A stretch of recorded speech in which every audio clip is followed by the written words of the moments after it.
Então, eu vou ficar aqui lembrando de quando a gente se conheceu, né, Márcio? Você lembra disso? nossa, Eu não tenho vamos falar discussão. só há quanto tempo não, né, Rinaldo? Eu só dou uma dica que foi no século passado. Os amigos do século passado eu prezo especialmente. Mas Ah, eu estava lembrando, né, muito curioso, porque eu tinha acabado de entrar no Ministério do Trabalho, era, eu estava como mediador lá, né, e aí logo no início me convidaram para fazer um evento sobre trabalho infantil, para a gente dizer para a população, para a comunidade, o que o Ministério do Trabalho fazia de fiscalização do trabalho infantil. Eu topei fazer, mas falei assim, pô, eu, mediador, eu vou chamar o povo para dizer o que eles acham e o Ministério diz no final alguma coisa, né? E aí fizemos um ciclo de debates, né? Várias bonito. ONGs, vários pontos de vista e tal.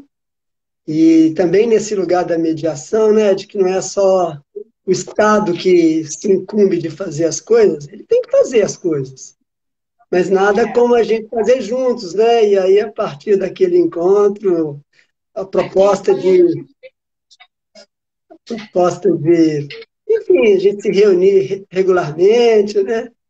Daí surgiu uma É, salinha lá dentro. Qual a tua lembrança do ciclo depois de tantos anos? Você tem boas recordações? agora sim, tá tudo em ordem. Essa coisa de programa ao vivo é ótimo. Ah, então, Não sei queria. se você sabe, né? Eu hoje faço um trabalho aqui com pessoas em situação de rua, aqui no Rio de Janeiro, e quando chove, o dia seguinte para a gente é muito complexo, né? Porque significa que as pessoas passaram a noite, a madrugada sob chuva, né? E aí o dia seguinte ele é bem puxado aqui para a gente. Não deu nem para eu ir para casa para a gente fazer a live como eu tinha imaginado. Mas como nós somos comprometidos, a gente Ah, faz de acordo com a nossa realidade, né? Mas o importante é que está todo mundo bem no dia de hoje. esse trabalho junto à população de rua, mais do que nunca, é fundamental, né? Fico sempre muito feliz de estar conversando aí com quem está na ponta. Foi muito, porque aqui onde eu moro não choveu tanto, choveu forte, mas choveu mais cedo e parou. Mas eu acho que em outras partes da cidade, pelo que eu ouvi falar, o próprio Catete estava cheio, É. em alguns lugares assim, ficou bem, bem ruim, né? E a gente tem uma questão aqui que as ruas enchem, né? Pois é. E normalmente as pessoas dormem nas calçadas, né? E aí você imagina como é que fica. Mas é isso. A gente tem um dia seguinte que a gente se organiza aqui. Então hoje tem plantão até 8 horas da noite. E aí a gente fica trabalhando juntos aqui, né? Então, esse aqui é um movimento importante, né? É A verdade. disponibilidade do ser humano em ajudar outro ser humano sem julgamento. Acho que esse é um aprendizado que Hering fez com que muitos de nós fôssemos ouvindo isso de uma maneira mais consciente, né? Então, acho que isso é importante. É verdade. E a gente ficar no presente, né? A gente marca live, marca de conversar, planeja, mas o que importa é o que a gente está ali vivendo na hora, né? E certamente essa conversa nossa vai estar, de alguma forma, atravessada por essa vivência tua aí, que é uma vivência de muito conflito para o país, para as pessoas, né? E a rua Então, mudou, né, Rinaldo? A pandemia, na minha relação com esse tempo aí pandêmico, eu pude não só revisitar várias questões, né, várias crenças, vários mitos que a gente acaba acreditando ao longo da vida, e ter trabalhado em favela há muitos anos me fez também criar algumas ideias equivocadas, né, sobre a população em situação de rua, um público com quem eu nunca trabalhei, né, como psicóloga, por exemplo. E a rua mudou muito. Desde que eu cheguei aqui em março de 2020 para hoje, é uma outra rua. É uma rua onde você tem pessoas que foram demitidas dos seus empregos, que pegaram a sua rescisão trabalhista quando receberam, né? E investiram em pagar 3, 4, 5 meses de aluguel, comprar o básico, depois o dinheiro acabou, botou tudo dentro de uma mochila e veio para a rua. Né? Então é uma rua muito diferente. E, nesse sentido, acho que todos nós precisamos repensar alguns significados, né? O significado de humanidade, o significado de não julgamento, né? Como a gente ontem, vindo para cá depois de uma sessão na Câmara dos Vereadores, a gente escutou de um motorista desse de aplicativo dizendo: essas pessoas têm 3 motivos para estar na rua. O primeiro é o uso de drogas, o segundo é falta de vergonha na cara, e o terceiro é preguiça. E aí, né, vamos trabalhando cada um dentro da sua possibilidade para, de alguma forma, contribuir com a mudança dessa situação de quem está vivendo isso, né? E também não embarcar, muitas vezes, num embate. Uma pessoa que fala isso, de alguma maneira, como me parece que ele está querendo que a gente... ou a gente aplauda ele, ou a gente contrapõe algum argumento ali, e às vezes é uma armadilha, né? Porque ele está ali enfurecido com a vida dele, e de certa forma ele joga essa raiva para aquela população que está ali, né? Naquela condição tão sofrida, né? Ele não consegue se conectar com aquele sofrimento, ele se conecta com uma pessoa que é responsável por estar ali e joga uma carga de raiva, né? Assim, e daí eu acho que aí eu já faço esse gancho, assim, né? Porque essas conversas que eu organizo tem essa brincadeira do tem conflito aí, né? E a gente pensar em situações práticas de como a gente pode, do ponto de vista da mediação, que é o lugar que eu trabalho, atuar para a gente alcançar algo que é interno, né? Quando você fala mediação, muitas vezes você fala, o mediador é um terceiro que ele resolve conflitos dos outros. E a mediação, do ponto de vista sistêmico, ela é além disso, ela é isso também, mas ela é uma abordagem que eu posso usar sozinho, comigo mesmo, diante de uma situação como essa que você acabou de relatar, uma situação que é um conflito. Eu discordo do que essa pessoa está falando, e como eu faço para me manter num lugar de força? Então, o que a gente se propõe a falar hoje é como a gente lidar com a Adriane Merkel, que é prima, está lá da Holanda, falando aqui da total empatia, falta de empatia desse senhor. Agradeço a Adriane a presença.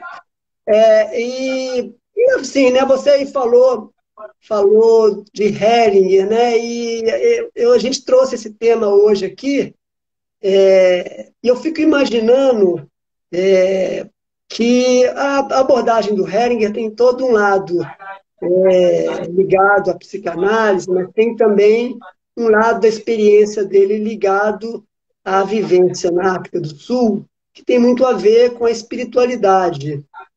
Então, a primeira questão que eu tenho vontade de te ouvir é assim, né, o que é o IFA? Né, e como ele pode nos ajudar a lidar com esses conflitos do dia a dia, do cotidiano. Você falou um conflito agora, né, com um cara totalmente sem empatia, que parece que tem raiva daquele pobrezinho ali, mas tá certo, né? O que é o IFA e como o IFA pode nos ajudar a manter esse centramento da gente, eventualmente reagindo com indignação, eventualmente entendendo que não é isso, e eventualmente trazendo essa espiritualidade de origem de matriz africana para compor a nossa caixa de ferramentas para lidar com situações conflituosas, como que a gente vive no dia a dia, você acabou de relatar uma. Então, Reinaldo, eu sou uma aprendiz dos estudos da filosofia que nos traz aí as referências de Orúmila, né, de Ifá, dessa filosofia africana.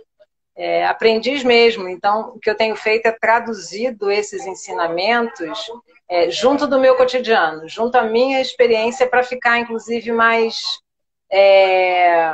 possível de eu compreender algo que está tão distante, né? Já que nós fomos colonizados e estamos no Ocidente, não tivemos essa vivência que é importantíssima em comunidade, né? Então, a nossa comunidade primeiro é a nossa família, e depois a gente não traz muito essa referência de coletivo que nos abrace, de coletivo que nos oriente. Então, o que eu vou compartilhar aqui contigo, com quem está assistindo agora ou vai assistir depois, é muito mais da minha experiência, da minha compreensão, pelo que eu tenho vivido nesses 10 anos, do que efetivamente o que está nos livros, né? Porque, além de tudo, a nossa tradição oral ela é muito forte, e eu hoje faço parte de uma comunidade que eu vou resumir o nome aqui, a Egbe Facundaió, que está estudando muito e que vem a cada dia refletindo sobre isso e trazendo os assuntos mais atuais para uma reflexão e um chamamento, né? Então, IFA, se eu ousando, né, ousadamente traduzindo, IFA seria, para mim, aquele avô, aquele bisavô que pode sentar com você e não te dar uma bronca, mas contar várias histórias para você ser provocado a uma reflexão para o que seria as suas melhores escolhas. E esse mais velho diria para mim que a qualquer escolha ele vai estar junto comigo, mas que eu tenho muitas ferramentas, muitas condições de escutar muitas coisas, filtrar essas coisas e certamente decidir melhor se eu tiver calma, se eu me respeitar, se eu me der tempo, se eu não for impulsiva. E lembrando da nossa conversa, né, porque a gente fez um bom aquecimento, colocando várias ideias essa semana, já um pouco também conectando no que a gente se propôs a falar sobre hoje, é acreditar que tem uma referência, que tem muitas referências antes de mim, e que essas referências vão vir com muita clareza, às vezes, outras vezes não, e a gente pode ocidentalmente chamar de intuição, mas que eu preciso ter calma, que eu preciso ter serenidade para escutar tudo isso que me vem, que me é entregue, que eu busco, e poder fazer disso uma série de possibilidades, e aí, de novo, né, a questão do modismo, do momento, né, de estar diante de vários caminhos numa encruzilhada e poder escolher um e seguir por aquele. Se ele não for bom, parar ali, voltar, se for o caso, e escolher um outro. Porque IFA, ele não é algo estanque, né? Ele não é determinado de uma forma que, ao escolher, você não possa se repensar. Ao contrário, ele diz que a gente precisa se repensar a todo momento. Então, tentando responder à sua primeira provocação, que você é um ótimo provocador, e isso é uma das coisas interessantes da sua personalidade, do seu jeito de ser, que você é muito gentil ao fazer uma provocação, e respeitoso. IFA, para mim, é um grande companheiro que está disponível, disposto a dialogar comigo, a me trazer referências, desde que, ou melhor sendo, eu uma pessoa que permita esse diálogo, né? Que eu tenha calma, que eu tenha disciplina, né, para poder ouvir o que já foi dito antes e que eu não estava presente, provavelmente, para escutar. Então, o IFA, para mim, hoje, ele é um disciplinador e um constante sinalizador de que eu preciso meditar sobre a minha vida para escolher melhor. O que não quer dizer que seja bom ou ruim, né? Só que naquele momento eu me sinta responsável, porque diante de toda escolha tem consequências. E que eu preciso estar preparada para lidar com essas consequências, sejam boas ou não tão boas assim, porque tudo vai ser aprendizado. Então, IFA é a oportunidade de você estar aprendendo todos os dias, não sozinho, né? Preferencialmente você entendendo que você está dentro de um grupo, dentro de um contexto, dentro de um processo de acolhimento, dentro de uma comunidade, e que você vai poder pedir apoio, pedir ajuda, chorar, celebrar, né? Porque a vida é feita disso tudo. Então, o IFA é um grande parceiro. O IFA é uma filosofia que nos diz muito sobre o nosso cotidiano, sem esquecer do que já veio antes de nós, sem esquecer da nossa ancestralidade, ao contrário, mas ele é algo muito presente, né? Ele é mais do que uma uma crença, ele é uma orientação em que você pode construir a sua autoconfiança, né? Então, o IFA ele vai te dizer que você precisa investir em você, né, na sua estima, no seu conhecimento, na busca por uma vida reta, né, por uma vida com ética, por uma vida regrada, preferencialmente sem os vícios. Você pode fazer de quase tudo, né, mas muito é preocupante. E eu te diria isso, de uma maneira muito simples, que Fá é um grande parceiro, um grande amigo, ele está ali com uma série de informações que você tem que também ter que ter muita disciplina, porque ele te demanda sentar para estudar, né? Ler muito, dialogar muito com a sua comunidade, ouvir muito os mais velhos, juntar muitas informações, muitos saberes, porque você é único dentro desse conjunto como um todo. Então, o encantamento que eu tive com o IFA foi exatamente a oportunidade de poder fazer um processo de autodescoberta regrada por muita gente, né? Acompanhada de muita gente, acompanhada de muita escuta, acompanhada de muito sacode também, né? Porque às vezes a gente precisa de um sacode para despertar que tem uma vida aqui com a gente. Então, IFA é presente, IFA é agora, mas IFA é alguém que te diz: vem comigo, eu estou contigo, mas se permita ser você. Legal. Poxa, você falou várias coisas e eu vou tentar fazer uma síntese aqui, puxando um pouco para a nossa temática, que é IFA, mediação e má consciência, né? Então, quando você fala assim, né? E aí tentando sempre puxar para esse exemplo que você acabou de dar.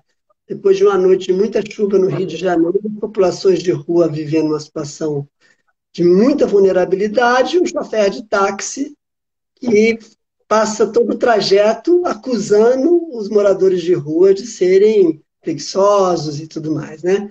É um conflito, né? E aí a primeira coisa que você falou é essa coisa, ou até, não a primeira, mas que você falou mais nesse finalzinho, o autodescobrimento, né? De como o IFA, eu acho que pode certamente ser útil, eu conheço pouco, mas como é uma abordagem como em comunidade, e como tem essa proposta de autoconhecimento, de autodescoberta, e da calma, como você falou no início.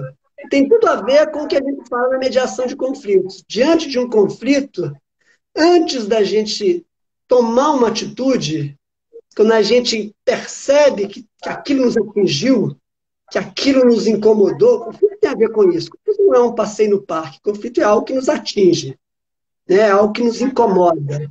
Né? A gente tende a reagir a esse incômodo de algumas maneiras. As maneiras mais tradicionais ou é agredindo ou é fugindo. Né? Assim, então, eu parto para dentro do motorista de táxi acusando ele de ser um cara sem noção, né?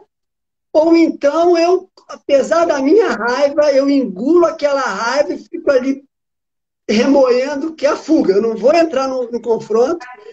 Então, a mediação recomenda, e eu acho que tem tudo a ver com essa coisa da calma do IFA e da autodescoberta, é que nesse processo que a gente tem a vida inteira para fazer, de autoconhecimento, de se descobrir, a gente percebe, primeiro a consciência, né, que vai fazer o gancho com a má consciência, que a gente vai fazer. Pô, eu estou consciente que aquilo ali me atingiu, mas antes disso, o que eu faço? Então, calma, respiro fundo, e eu olho para isso, né? E aí eu reflito ali em questão de segundos, né? Se eu tenho por hábito partir para dentro, sair gritando com ele, talvez o meu exercício seja o de não fazer isso. O de respirar fundo e não entrar nessa briga, porque essa briga pode ser uma armadilha que vai tirar mais energia minha ainda. Sim. Eu sou uma pessoa que nunca falo nada, talvez seja uma boa oportunidade para eu fazer uma pergunta para esse senhor. Não, senhor, olha só, eu entendo o que você fala, mas né, você já parou para pensar que essa pessoa pode ter sido demitida com a pandemia e tal? Se você é uma pessoa que nunca fala, talvez você pode usar esse conflito para exercitar, sair dessa postura que você sempre teve de não falar nada, para ir para o lugar de tentar dialogar com esse senhor. Né? Então, para mim, o que você fala do IFAR, como essa abordagem filosófica que nos ajuda na autodescoberta, que nos ajuda a ter calma nos conflitos, é algo muito, muito poderoso. Né? E você falou também da questão da ancestralidade, de como o IFA dialoga com os nossos antigos, com os nossos avós, com os nossos pais, né?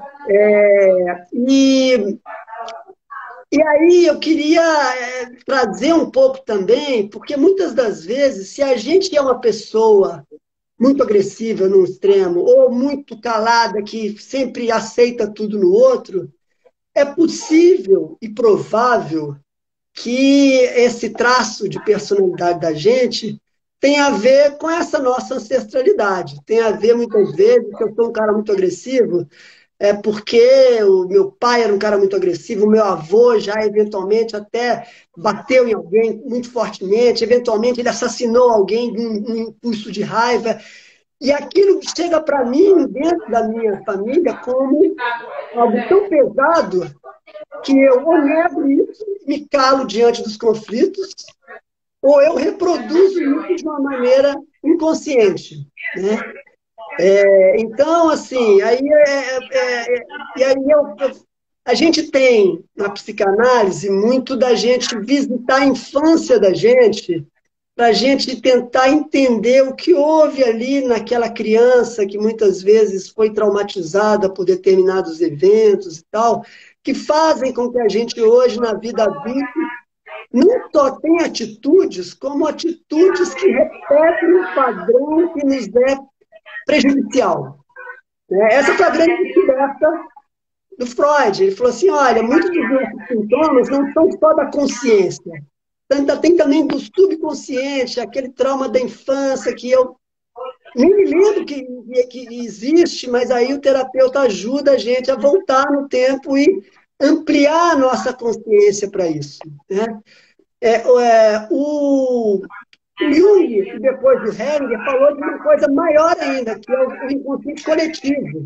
No caso do Hering, ele falou do inconsciente familiar, que muitas das vezes eu reajo a determinadas coisas, não só de uma certa maneira padronizada que me prejudica, não só porque eu tive determinada situação na infância que me traumatizou, mas eu posso estar lidando também com traumas da minha ancestralidade. Esse avô, esse bisavô que era impulsivo e violento, que batia, que matou, isso me atinge. Então, voltando para o caso aí, esse processo que você falou, né, da autodescoberta, volta a perguntar de que maneira o IFA pode nos ajudar. A live hoje é um pouco para eu aprender um pouco do que o IFA dialoga com a mediação, do que o IFA dialoga com esse inconsciente familiar sistêmico, que nas constelações ninguém descobriu uma forma da gente, de maneira respeitosa, a gente tentar entrar em contato com esses traumas transgeracionais. Né? E aí eu pergunto, o IFA também pode nos ajudar em brigas do cotidiano, como essa esse conflito do taxista, um conflito que eu tenho com o meu pai, por exemplo, ou com a minha mãe, que era muito agressivo, e de que maneira o IFA me ajuda aos meus conflitos do cotidiano, porque o conflito com o motorista de táxi, ele pode ser danoso ou não, mas você saiu do táxi, você toma um banho e se vira que segue. Mas, às vezes, a gente repete padrões de comportamento que são negativos para a gente, com o companheiro, com a companheira, com o filho, com o vizinho, com o chefe, e a gente, no fundo, sem perceber, às vezes está reproduzindo um conflito que está mal resolvido com o pai ou com a mãe. Volto a perguntar, de que maneira o IFA pode ser mais uma ferramenta interessante Eu digo Ifá, essa ancestralidade africana, Sim. essa potência que vai além da ciência, da psicanálise, né, dos europeus branquinhos de olhos azuis. Nós temos que aprender a, né, visitar essa nossa matriz espiritualizada para, de verdade, com muita humildade, beber nessa fonte. Então, Rinaldo, eu vou trazer de novo, porque aí você me conhece já há um tempo, não só dessa temporada virtual, né, mas ao vivo e a cores. Nessa situação de ontem, cara, teria dado uma pequena confusão há uns 5 anos atrás. Porque eu teria, primeiro, tentado fazer com que o motorista visse outras facetas, compreendesse a situação, enfim, teria feito uma conversa até mais áspera com ele, talvez. Mas depois da minha iniciação, em particular depois do que a gente chama de segunda mão de Ifá, eu fui recebendo uma série de convites a refletir sobre o meu comportamento. Eu sou uma mulher que desde muito cedo teve que brigar na vida, que decidiu muito cedo que ia estudar, isso não fazia parte do contexto familiar, um monte de coisa. E por conta disso, provavelmente perdi muito da minha energia ao longo do tempo. Eu não dispensava uma boa discussão, não dispensava. Sempre trabalhei no meio muito masculino, fui trabalhar muito cedo em favela, então era muito confuso e tal. Sempre tive cargo de liderança, essas coisas todas que fazem com que você vá construindo muitas coraças também, né? E eu demorei, se eu for pensar na linha do tempo, eu demorei quase 48 anos para entender que aquelas coraças me fizeram chegar aonde eu achava que era legal, mas elas não precisavam mais já estar comigo, né? E isso veio com o Ifá, né? Isso veio com algumas perguntas que o Ifá me fez, porque o Ifá não traz resposta. Acho que essa questão é importante. Não existe uma mágica, não existe um pó de pirlim-plim-plim. Existe a viagem que você vai embarcar e que só você sabe quantos bilhetes você vai usar. Ele está ali para te subsidiar, mas você que vai usar ou não os bilhetes. E vou te dizer, meu amigo, foram 5 anos de uma viagem muito intensa para que eu entendesse coisas básicas. A primeira delas é como não perder a minha energia à toa. Como não me desperdiçar em vão. Como não entrar em coisas que não precisam, sabe? Assim, como me poupar. Como usar a minha inteligência a meu favor. Quem está ouvindo e vendo a gente pode falar assim, isso é simples, ou isso é uma bobagem. Cada um de nós sabe a sua história. Né? Então, cada um de nós sabe o que está na sua consciência. Né? No que a gente pode chamar de boa consciência ou na má consciência. E tinha muitas questões na minha má consciência que eu reproduzia com uma habilidade incrível. A psicanalista com quem eu fiz um acompanhamento durante muitos anos, ela dizia assim, Márcia, você é PhD em se auto-boicotar. Se tem alguém que faz isso bem, é você, porque você saca isso com uma facilidade incrível. E é verdade, né? Porque a gente, como não tem um ambiente que nos favoreça a não estar em competição, a não viver em conflito, a gente entende que aquele é o nosso DNA, que aquela é a nossa melhor característica, que aquilo é que nos representa. Só que aquilo, na verdade, te toma, no meu caso, né, me tomou saúde, me tomou físico e me tomou inteligência, memória, neurônio. Né? E quando eu entendi que Ifá podia me fazer organizar essas coisas, eu me permiti essa vivência, né? Estou me permitindo, porque isso é cotidiano. Então, como o hinduísmo vai dizer que você precisa ter um tempo para meditar, a gente também fala que precisamos de um tempo para meditar, que pode ter uma diferença na forma de meditação. Mas o que eu sempre digo para as pessoas quando elas falam assim, nossa, como você está diferente? Eu digo, cara, que bom, né, que eu estou diferente.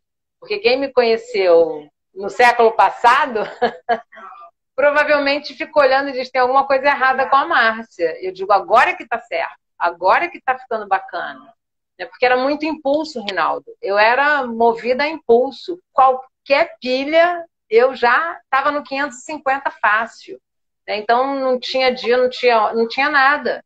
E essa disciplina vem com essa minha vivência religiosa. Ela começa no candomblé, mas foi uma vivência diferente, né? No candomblé eu entendi quais eram os meus orixás, quais eram as forças dos meus orixás, o que eles traziam para o meu cotidiano a meu favor, como é que eu podia me relacionar com a natureza. Então foi um mundo um pouquinho diferente, né? Em Ifá, e eu não estou dizendo que Ifá é melhor ou pior do que o candomblé, de jeito algum. Eu estou dizendo que foram vivências e são vivências diferentes, né? Eu tenho tido a oportunidade de, inclusive, aceitar coisas que eu não posso explicar. E aceitar coisas que eu não posso mudar. Então, o que está posto na minha ancestralidade, eu não vou mudar.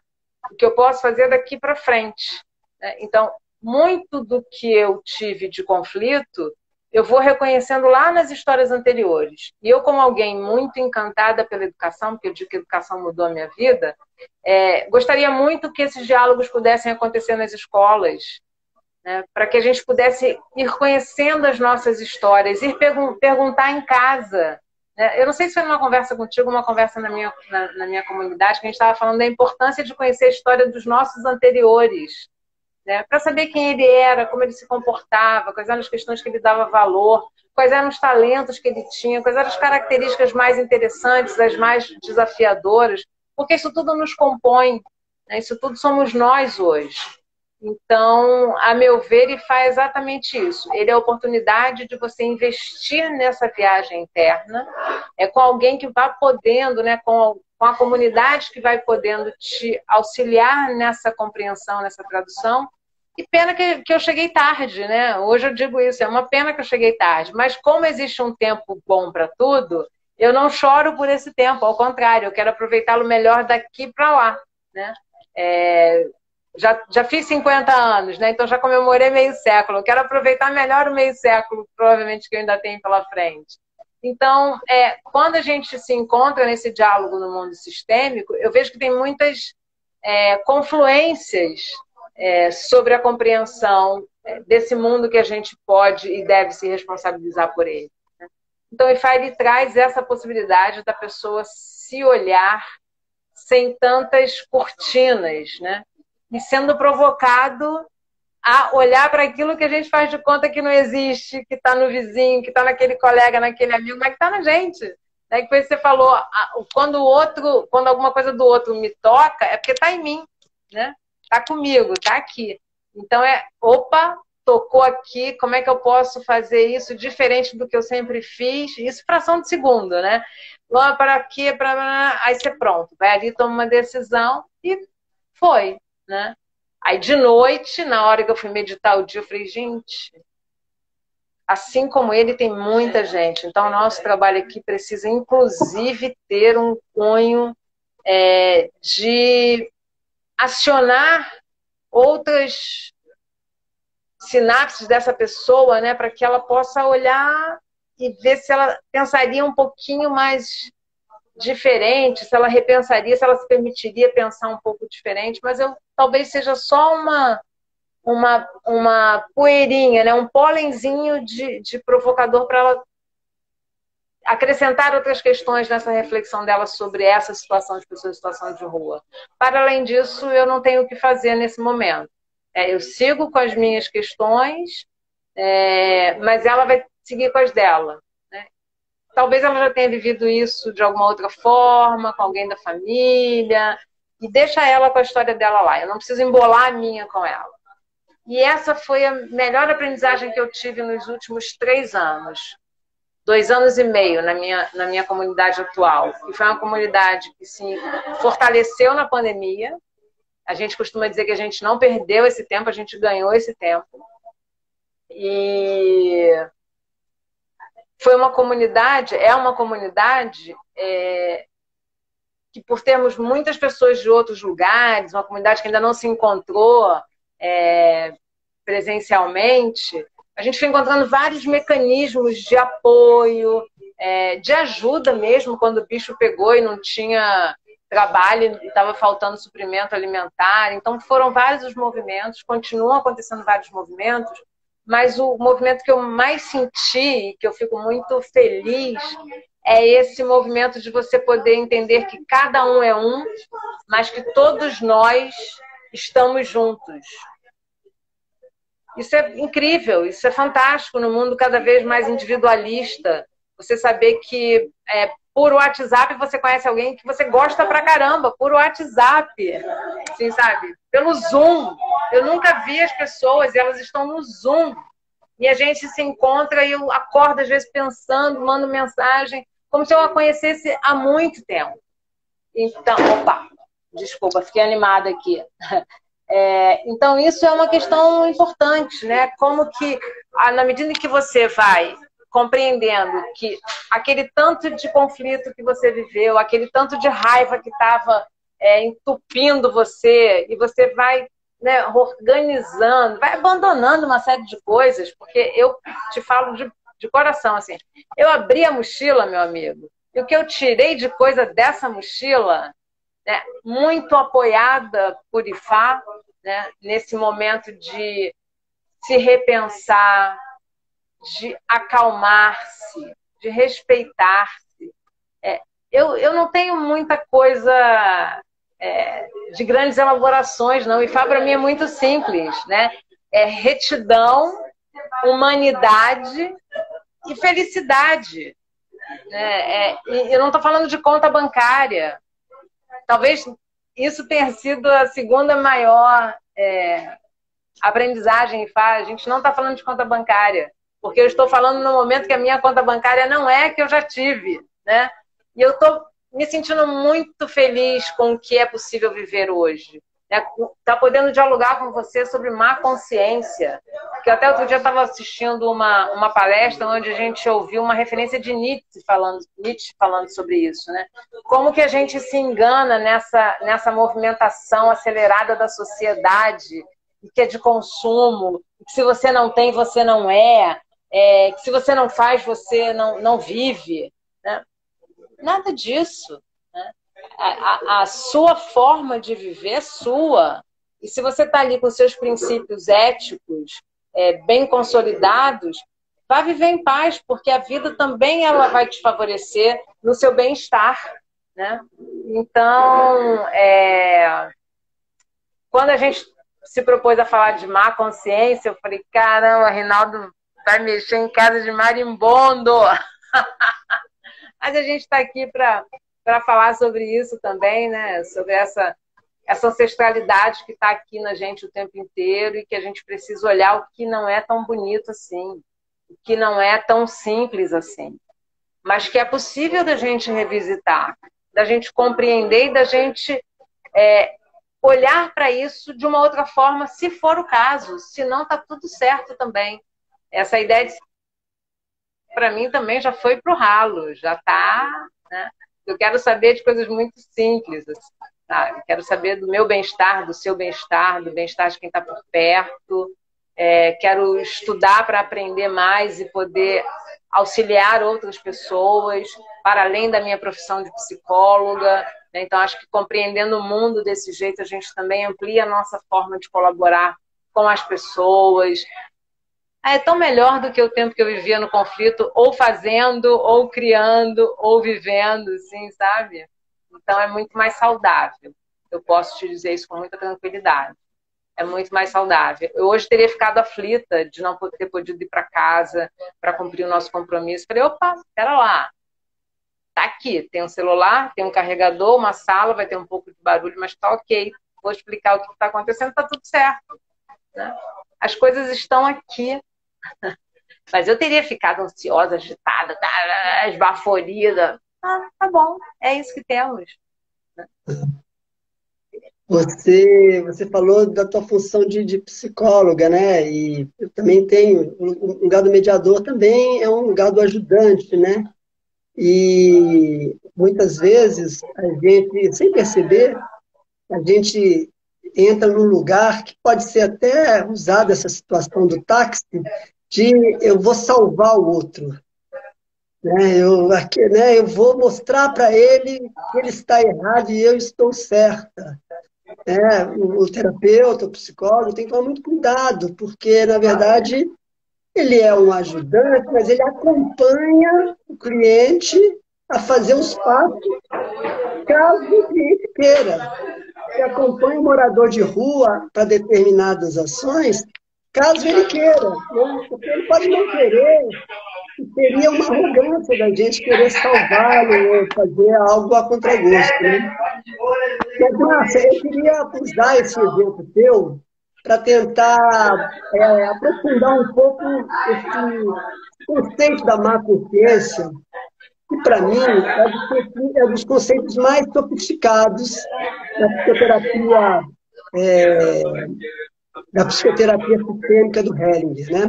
Quando a gente fala em sexualidade, de uma maneira geral, a gente fala assim, temos que amar o pai, amar a mãe, não podemos sentir raiva. E essa é parte do processo. Né? Hellinger investiu muito na importância da gente olhar para aqueles que nos deram a vida com gratidão, com respeito, honrá-los, né? Como se nós fôssemos a continuação deles. Mas ele também percebeu que muitas das vezes a gente vem de uma família, e eu te conheço, você comentou comigo recentemente, né, de que seu pai era muito agressivo, né? E esse teu comportamento, às vezes, de cair dentro das brigas, talvez tenha a ver com a reprodução de um eu que talvez passe por ele, talvez passe por outras pessoas antes dele. Eu conheci sua mãe é negra, e a gente sabe de quantas gerações de mulheres negras foram caladas, não era permitida a elas ter um lugar de se colocar e de fala.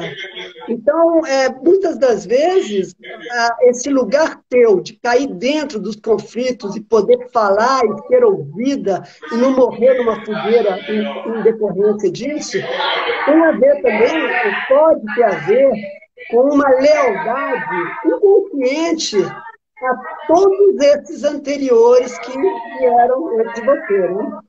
Agora, o que o Hellinger fala é que, muitas das vezes, os grandes saltos evolutivos para cada um de nós, eles ocorrem justamente na hora que a gente transgride essa crença familiar que reproduz os padrões.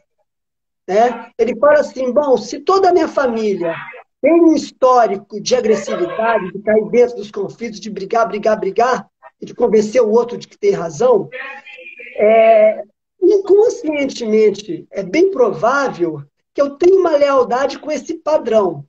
E quando eu começo a querer não fazer isso, porque eu percebo que ele tira muita energia de mim, imediatamente me vem uma culpa, um mal-estar, certo desconforto. Eu te conheci lá no Afro-Reg, depois daquela chacina de vigário geral, né? Eu imagino que até hoje muitas das tuas companheiras, companheiros, pessoas da tua convivência, quando você diz, eu não quero cair dentro para mudar a cabeça desse motorista de táxi, até os amigos e as amigas podem pôr massa, como você falou. Mas como você vai deixar o cara falar uma barbaridade dessa? Então,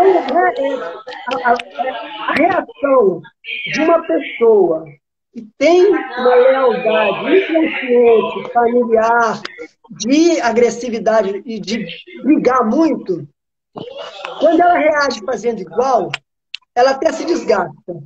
Mas ela, inconscientemente, ela tem uma sensação de inocência. Ela faz como me ensinaram a fazer. Ela segue o padrão. O que Hellinger fala é que essa reprodução de crenças que nos incomodam, elas decorrem de um amor. Mas é o que nós chamamos de um amor cego. É um amor que nos machuca, que nos prejudica. Por isso, eu trago esse conceito da má consciência. A má consciência é quando eu me conheço, percebo que eu tenho um padrão e uma lealdade familiar, mas eu tomo uma decisão de falar, vou fazer diferente. Mesmo sentindo culpa, eu não vou fazer mais isso. E essa é uma decisão que muitas das vezes ela é muito solitária. Porque muitas das vezes, se eu for dividir isso com meu pai, com minha mãe, com as pessoas ali da militância, eu posso não ter apoio nisso. Eu posso ser recriminada nisso, né? E daí ele fala da dificuldade e da coragem da gente enfrentar essa culpa e transgredir e fazer do nosso jeito. E daí a importância que eu imagino o IFPA seja como uma comunidade alternativa a essa comunidade familiar. No meu caso, foi a terapia haitiana, as grandes transgressões que eu fiz em relação às expectativas que a família minha tinha. Eu era funcionário do Citibank, e eu não queria, mas eles queriam que eu ficasse. Né? O meu IFA na época, o meu grupo de apoio, na época, era a terapia haitiana. Estou vendo o Tônio Luna aqui, que é um grande terapeuta lá do Paraná. E que naquela ocasião, para mim, foi um pouco o caminho inverso. Eu sempre fui uma pessoa muito comedida nos meus impulsos. Né? E ali eu tive que meio que brigar com as pessoas, abandonar um trabalho, e eu não pedi dinheiro para ninguém. E a raiva naquele momento, naquela ocasião, ela foi muito positiva para a minha má consciência. Porque eu sentia muita culpa de fazer aquilo com todos os meus amigos dizendo que eu era louco, meu pai, minha mãe. Né? Mas eu fiz. Fiz porque algo internamente estava me deixando embrulhado no estômago, de estar num lugar que eu não acreditava, um trabalho num banco que não me satisfazia, por melhor remunerado que fosse, e de não ter o apoio da minha comunidade mais próxima, minha família de origem e meus melhores amigos. E aí eu acho que esse conceito da má consciência não é um conceito trivial, né? Mas é um conceito que me parece muito interessante, e o pulo do gato tem a ver com eu negar a minha crença de origem sem precisar convencer eles de que eles estão errados. Né? Aí tem a ver com uma coisa que você falou de fato, que é a aceitação do motorista. Né? É eu olhar para o outro que me agride e escolher. Eu preciso de convencer ele que eu estou certa. Eu preciso convencer o meu pai e a minha mãe que eu quero abandonar um trabalho que me está incomodando. Se eu quiser mudar os meus pais, eu estou dentro da confusão. A má consciência passa por eu conseguir transgredir em relação à minha crença de origem, mas sem apontar o dedo para eles, sem querer que eles me apoiem a abandonar o trabalho. Aceitar que eles querem que eu fique por amor. Sem medo do que vai acontecer comigo se eu largar tudo como larguei e ir para o exterior, pegar uma mochila e ficar um ano de mochila nas costas, viajando pela Europa, que foi o que eu fiz com o dinheiro que eu tinha ganho no banco. Né? Então, esse conceito da má consciência, ele é bastante complexo, porque ele tem a ver com o que você fala do IFA, do equilíbrio, né? Da aceitação, né? Aceitação ativa, não é uma aceitação passiva. Eu gosto do termo concordância ativa. Né? Eu não preciso de brigar com o motorista, eu concordo que ele é assim. E que esse assim dele talvez seja o fato dele estar sendo super mal remunerado aí hoje, com concorrência do Uber, com concorrência, não está conseguindo levar nem dinheiro para casa dele, e ele quer brigar com alguém. Né? E ele briga com os mais pobres que estão ali na rua atrapalhando o táxi dele a circular, e às vezes dando até medo nele. Né? Então a gente se distanciar, ter calma, que é uma coisa que você falou, né? Pai, e olhar para isso aceitando a forma dele ser. E compreendendo que ele está ficando com as consequências disso. Não precisa de eu, né, convencer ele. Posso até dar um toque. Se eu estiver num dia inspirado, sem raiva, eu posso, olha, não é bem isso, mas eu posso também não falar nada. Né? Que eu ainda estou trabalhando, talvez, em mim, esse processo de aceitar ele. Ser um cara. E nós temos isso na nossa política hoje, né? Quantos de nossos próximos têm uma atitude que a gente entende muito equivocada? E dos dois lados, venho dizer aqui, né? Porque tem exageros tanto da esquerda quanto da direita, de se exasperar muito e querer convencer que o outro está errado. Não aceita ele ser daquele jeito, né? Ué, agora é ativo isso. Eu não deixo de participar das manifestações daquilo que eu acredito. Percebe? A aceitação ativa não é uma coisa passiva, de, não vou fazer nada. Não. Eu vou fazer como você faz, eu vou lá, eu vou acolher os moradores de rua, eu vou pensar num projeto para tentar sensibilizar as pessoas que não enxergam a vulnerabilidade das populações de rua, mesmo trafegando ali e tal. Mas eu aceito o cara ser daquele jeito. Mas eu faço algo com essa. E aí é o mais bonito, né? Porque você, no fundo, se você consegue ter essa calma e consegue, a partir desse registro desse taxista, pensar numa ideia de projeto, no fundo, você vai ser grata a ele, percebe? Ao invés de. Você não só não vai julgá-lo, como você fala assim: caramba, esse cara me deu uma sacada aqui, né? Porque a vida é assim, né? E eu gosto muito da cultura africana, que eles falam: nada é por acaso. Absolutamente nada é por acaso. Né? Se eu estou numa família onde todo mundo sempre foi muito brigão, talvez eu conseguir ter uma atitude de militância sem brigar tanto, sem querer salvar o mundo, seja o que todos os meus ancestrais antes de mim estão esperando que eu faça para homenageá-los a todos. Percebe a responsabilidade que nós todos temos em relação a toda essa carga, entre aspas, negativa? Né? Eu já te falei, aquele maridoma também fala de uma coisa do qual é o nosso propósito nessa vida. A gente acha que a gente veio aqui e cabe a nós pensar o nosso propósito. Bobagem. Né? O propósito da gente foi, na visão africana, foi criado pela nossa ancestralidade, pensado pela nossa ancestralidade, e essa ancestralidade escolhe a gente para fazer, ter como um propósito essa missão.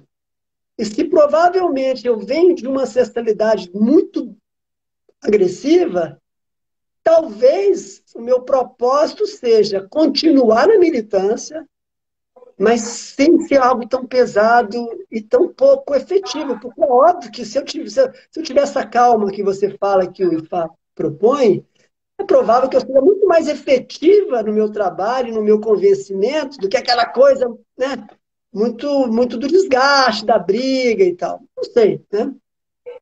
Mas, enfim, o que IFA nos propõe é o convite, né? O convite para se experimentar diferente daquilo que está na sua má consciência, né? Então, assim, o padrão você já sabe qual é.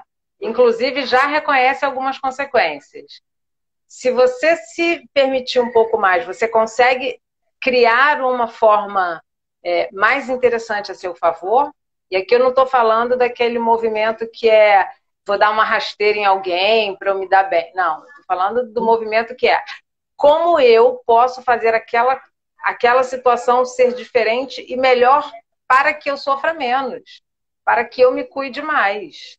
Né? Então, quando eu falo do meu momento especial de olhar a vida com mais calma, não é que eu seja uma pessoa zen, tudo está bem, não.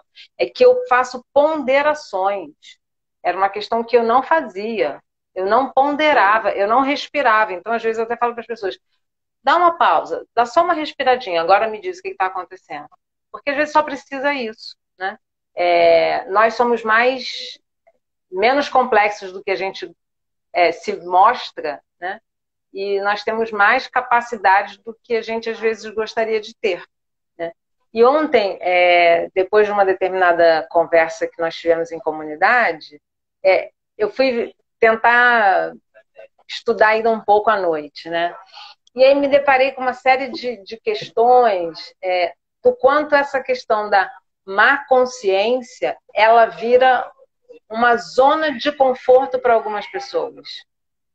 Porque ela prefere repetir o padrão, mesmo que não seja um padrão que ela fique bem, porque ela não consegue ou ela não tem fôlego naquele momento, ou ela não quer investir energia em encontrar outras formas para sair daquilo que é um conflito em que ela se sente protegida, cuidada, acolhida, porque também tem isso, né? Você tem uma referência que você não necessariamente sabe onde está, mas que aquilo também te diz que é bom, né? Por isso que tem esses ditados aí que eu particularmente não gosto de falar, que é apanhando que se aprende, caindo que se levanta. Por que eu tenho que aprender com a dor? Né? Já tem muita dor aqui atrás, ó. Eu falo para as pessoas, tem muita dor que vem no meu corpo que eu não sei de onde vem, porque tem registros dessa dor, né? Eu hoje tenho mais condição de conectar um pouco dos meus comportamentos com histórias que eu fui recuperando recentemente. Né? O que significa ser uma mulher negra que se propõe a fazer algo diferente daquela comunidade, no meu caso, estudar, ter uma profissão, ser independente financeiramente mais cedo. Eu fui independente financeiramente mais cedo do que o meu irmão, 10 anos mais velho do que eu. Né? Então, assim, isso tudo provavelmente tem lá em algum ancestral que vem aí nesse processo de escravização que se manteve de pé. Né? Só que eu usei isso até um determinado momento muito bem, depois eu usei muito mal. E por que eu tenho que continuar usando muito mal se eu já consigo ter ciência sobre isso? Sobre essa má consciência, eu consigo ter ciência sobre isso. Né? Que eu não vou chamar de consciência, vou falar de ciência mesmo, que é estar ciente daquilo. É tomar para mim aquela referência e dizer, opa, estou aqui de novo numa encruzilhada. Eu quero repetir e ficar nessa aqui. Eu posso vir para cá ou para lá. E aí eu vou analisar o que significa a direita, a esquerda, porque o da frente é esse que eu já conheço e faço sempre, faço bem. Por mais que ele não seja bom para mim, mas eu faço bem. Né? Porque está na minha má consciência e eu reproduzo esse padrão. E eu sempre... eu tenho dito com muita frequência essa questão. Gente, vamos levar essas discussões para a escola. A gente precisa discutir na escola. Esses conceitos precisam chegar na nossa escola. Você fez um trabalho belíssimo nas escolas públicas, em particular uma que eu cheguei até conhecer ali no Maitá, e que está aí no livro, né, que eu acho que inclusive as pessoas deveriam e podem, e vai ser muito lindo se elas acessarem o livro, que traz uma realidade em escola pública com tanto efeito, né, com tanta repercussão que você nem vai saber efetivamente onde é que aquelas questões foram tocar nos sujeitos, né? Mas não só os estudantes. Eu lembro que tem a questão dos professores, né? E assim vai, de chegar a abarcar outras pessoas para além daquela própria escola. Porque é isso, são oportunidades de decodificar isso que vem para a gente como um carimbo, como um selo, que você não pode acessar isso. Opa! Né? Como eu não posso acessar se é a minha história, né? Me deixo acessar essa história e a reescrever parte dessa história, porque tem parte que já está de fato muito bem escrita. Mas eu quero também ser autora da minha história hoje. Eu quero criar registros, né? Eu quero o que as pessoas falam muito do legado. Eu não quero ter uma placa na pracinha. Eu quero que alguém possa, em algum momento, ter escutado alguma coisa, ter visto alguma coisa. E que coisa interessante. Acho que vou, né, botar essa coisinha aqui para esse ingrediente aqui para tornar o meu fazer mais legal, mais bacana, mais gostoso. Então, tem isso que a gente precisa se permitir viver, sabe, Rinaldo? O carnaval veio trazer uma situação que é a situação quase da moda, né? Sobre o papel de Exu na nossa vida. Nossa, precisou um carnaval, onde das 12 escolas de samba do grupo principal, 8 falaram de questões raciais ou de questões da religiosidade africana, mas o tema era questão de intolerância, era questão racial, negra, para que caísse na graça das pessoas essa reflexão sobre quem então é Exu. Exu não é o diabo? O que é diabo? Né? Então, se as pessoas se permitirem, a grande pergunta, né, que é quem sou eu e o que eu posso, como que eu posso ser melhor para contribuir com o mundo, comigo, com a minha família, né, seja o tamanho do mundo que você queira desenhar, a gente já vai estar exercitando o que para algumas pessoas vai ser só uma moda, né? Só um momento, que para nós não, é nosso cotidiano. A gente quer ver os nossos bem, a gente quer estar bem, né? A gente quer usufruir de coisas boas, sim.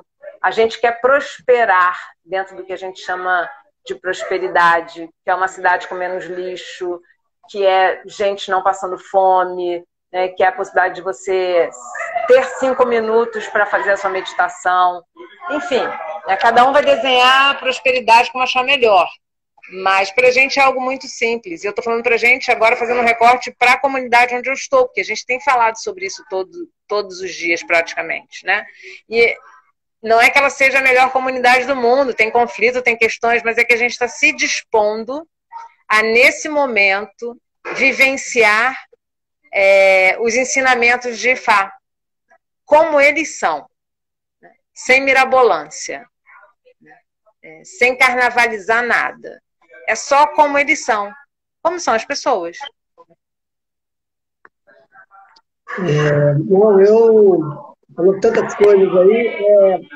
Quando você comentou que muitas vezes as pessoas, ou a gente mesmo, está numa situação muito desconfortável, muito angustiada, mas a gente tem consciência disso, mas a gente não quer mudar, ou não percebe energia suficiente para mudar, é aquilo que o Hellinger chamou de boa consciência.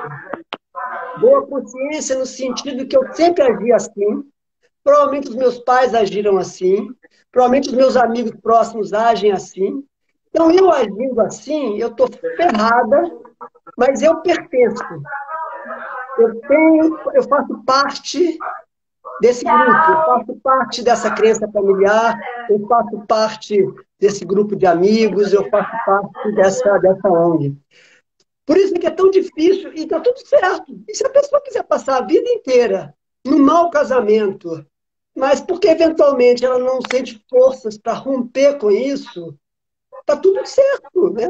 Quem sabe numa outra vida ela tem oportunidade, para quem acredita nisso, de viver. Porque eu acho que é isso, porque esse movimento da má consciência, que é de transgredir em relação a uma cultura e um padrão que está muito arraigado, não só na minha vida, mas na minha ancestralidade, é algo que não é para qualquer um, demanda muita energia e é um momento onde você será excluída. A grande dificuldade, o que dá tanta culpa no processo de romper com o padrão, é justamente esse medo, o medo que vem desde das cavernas, de ser excluído quando a exclusão significava a morte.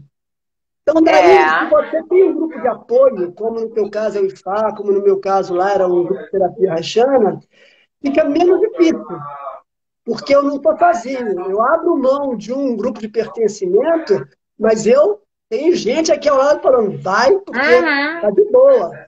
Né? Então, essa é uma coisa que eu acho que é importante. Só para arrematar esse conceito da má consciência, que eu acho que é um conceito fundamental. Mas eu queria... E tem uma questão hoje... uma questão que eu acho que é importante falar, Rinaldo, é que hoje a gente ainda está sobre essa pressão da mídia, né?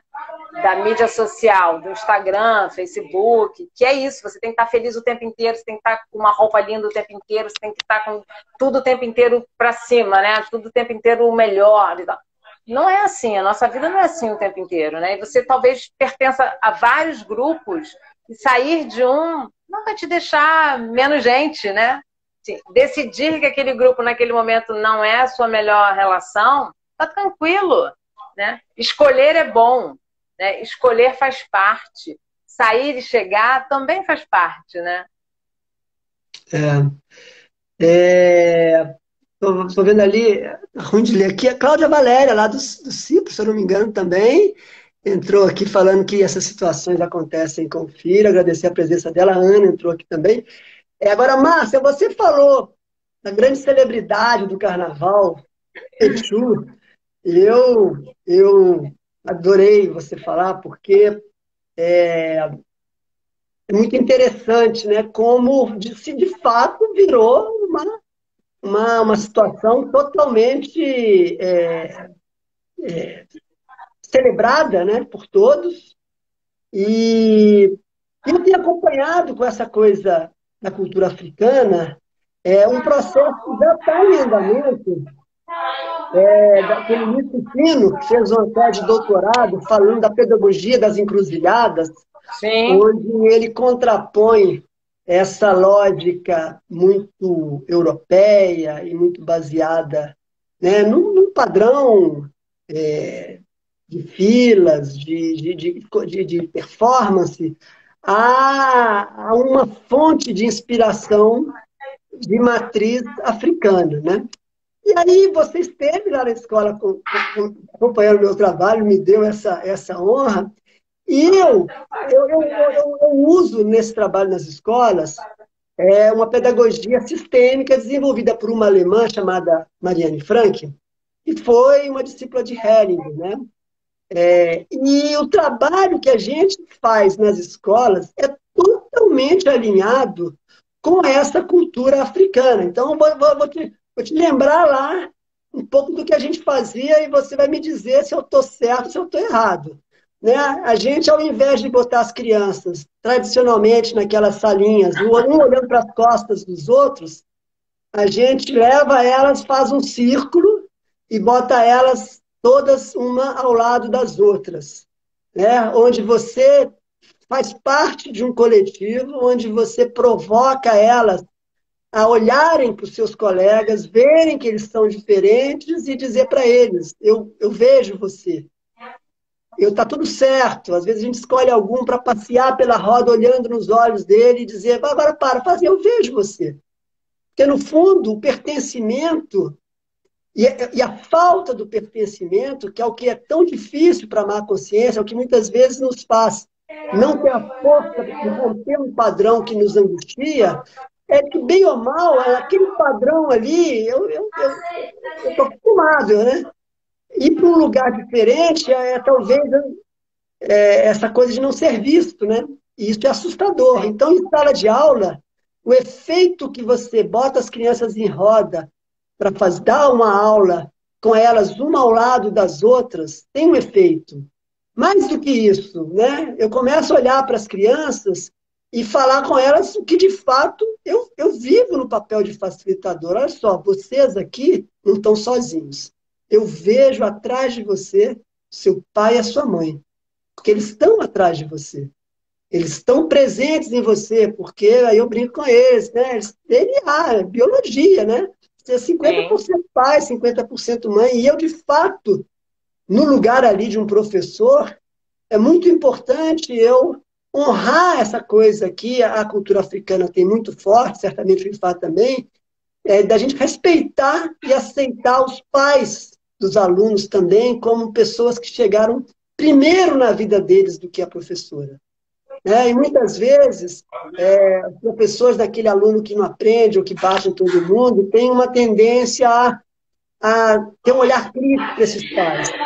E ainda que eles tenham feito coisas que realmente são ruins para as crianças, qual o efeito para uma criança que é muito sensível de perceber uma professora recriminando seu pai? Ainda que ela não diga isso, ela perde esse aluno.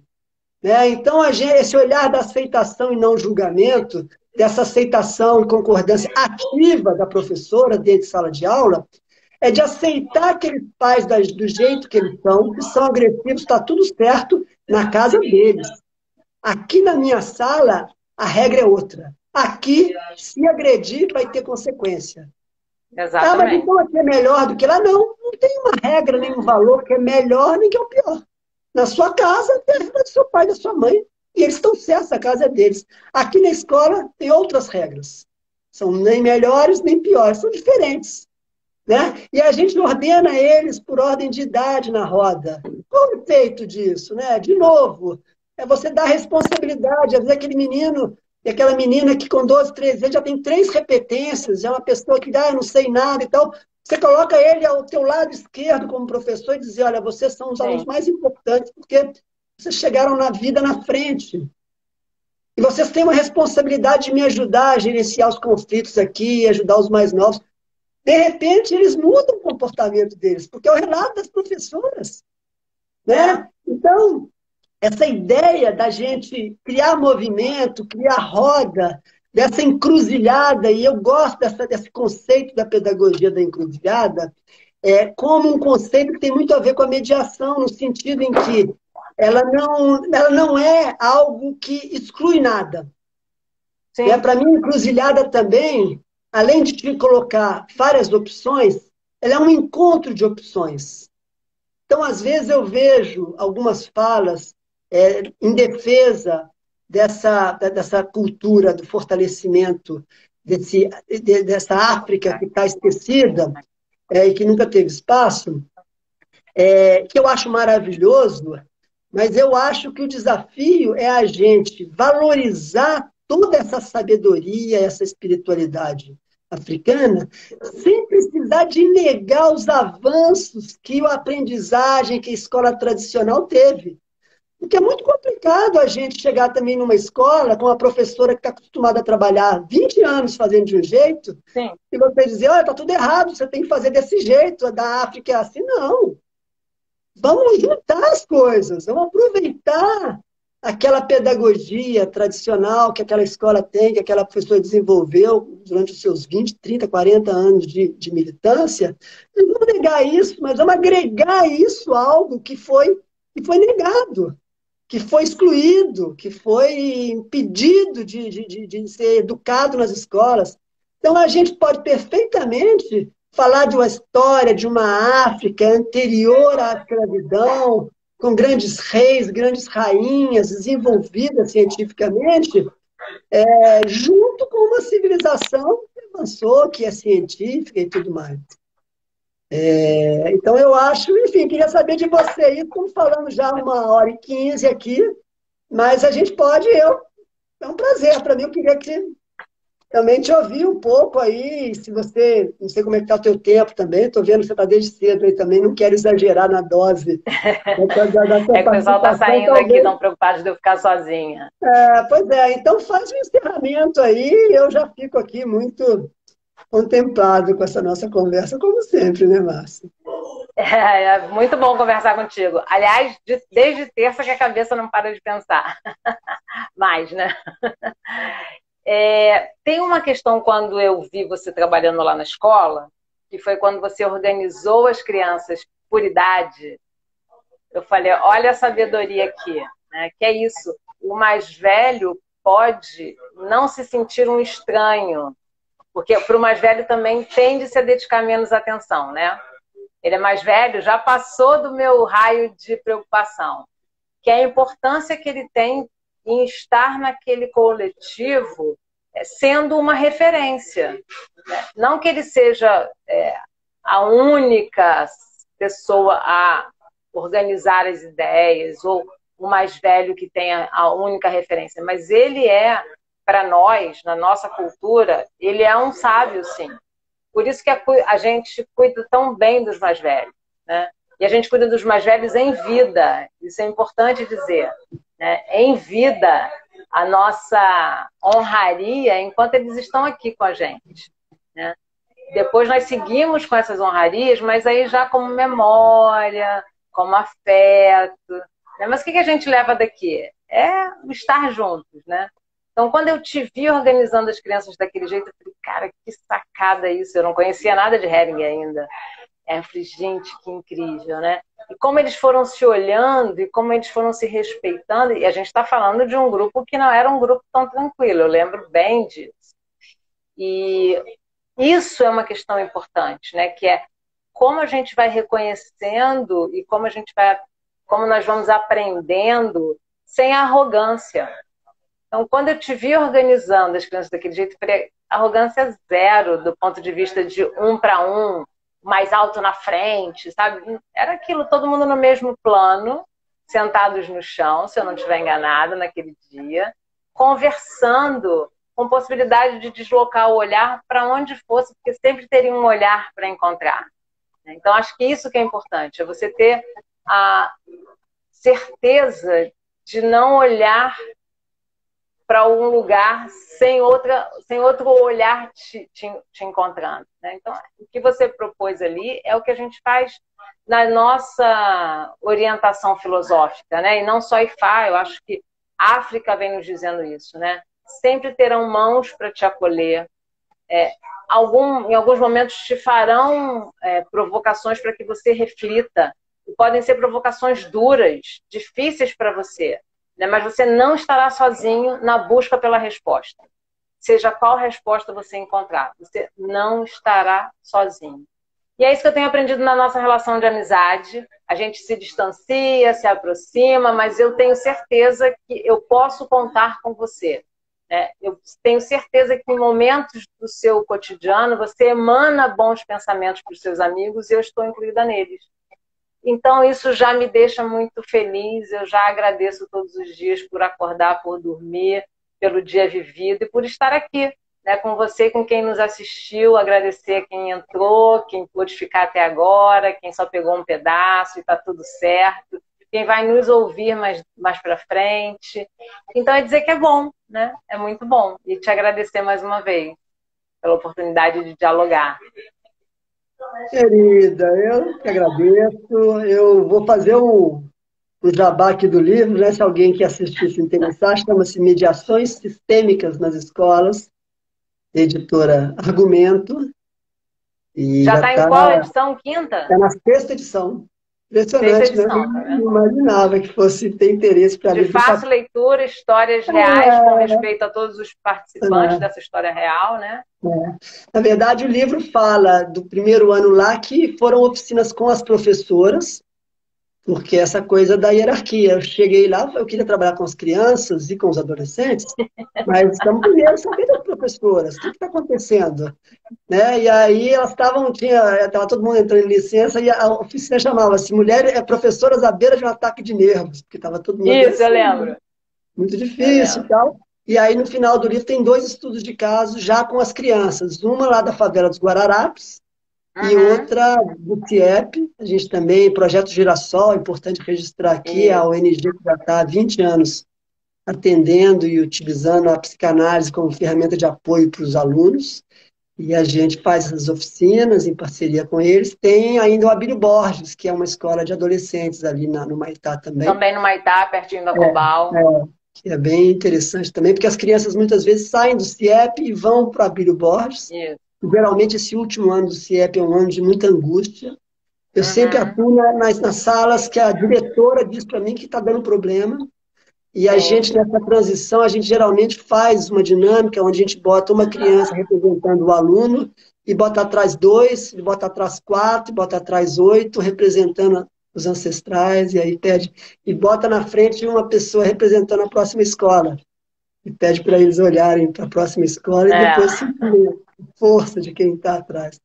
São coisas que o Hellinger aprendeu na África. Na verdade, hoje eu me sinto muito parte dessa pedagogia da encruzilhada que o Rufino defende, sem esse nome, né? Porque a pedagogia sistêmica, para mim, é totalmente baseada nessa fonte africana. Então, vem estudar com a gente também. Fica aqui o convite para Poxa, você estudar, eu acessar os adoraria, eu textos. adoraria. Eu sou mais preguiçoso, eu fico aqui me metendo a fazer lives e leio muito, mas quem sabe um dia desses eu vou conhecer lá o Bem, trabalho de será vocês e bem-vindo. vai ser um prazer. Tá bom, querido, agradecer então a todo mundo aí que participou com a gente, parabéns pelo teu trabalho aí junto à população Pelo nosso, de né? Porque você rua. é funcionário público, mas tem o seu pé na atividade humana. E parabéns também pelos teus quitutes maravilhosos. Temos que fazer aqui uma E propaganda. Márcia tem. Qual o arroba aí? Fala um pouquinho também, porque às arroba vezes. doçuras da Flor RJ. E faz o que mesmo? Explica aí pro pessoal, que eu Doces, sou curioso, eu saborosos, sei. saudáveis e sem açúcar.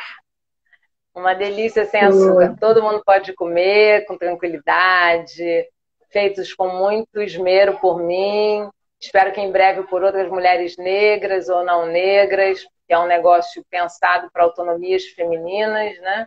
Então, que a gente possa ter tempo para cuidar da gente, fazer o dinheiro para pagar a conta, para ser feliz, para poder respirar, ter tempo para estudar, sem adoecer no trabalho, Então, é um ambiente que eu estou construindo não sozinha, né? As minhas ancestrais estão todas comigo, para que a gente tenha aí um ambiente de desenvolvimento humano, né? Como eu tenho aprendido que é bom ser humano.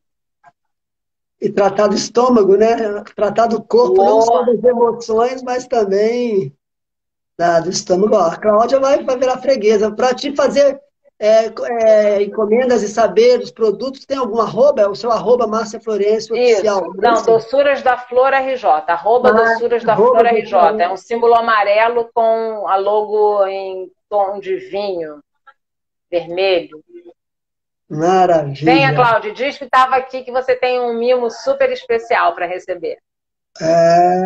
Muito bom. Cláudia também trabalhava com a população, não sei se trabalha hoje na prefeitura, com a população de rua também, era uma parceira lá do Cipro, e muito bom ter essa turma aí. Cláudia, um beijo para você, um beijo para todos que passaram ou que vão passar por aqui, e um beijo É, especial para você, Márcia. Vou fechar aqui, vamos torcer para ficar gravado tá agora. bom.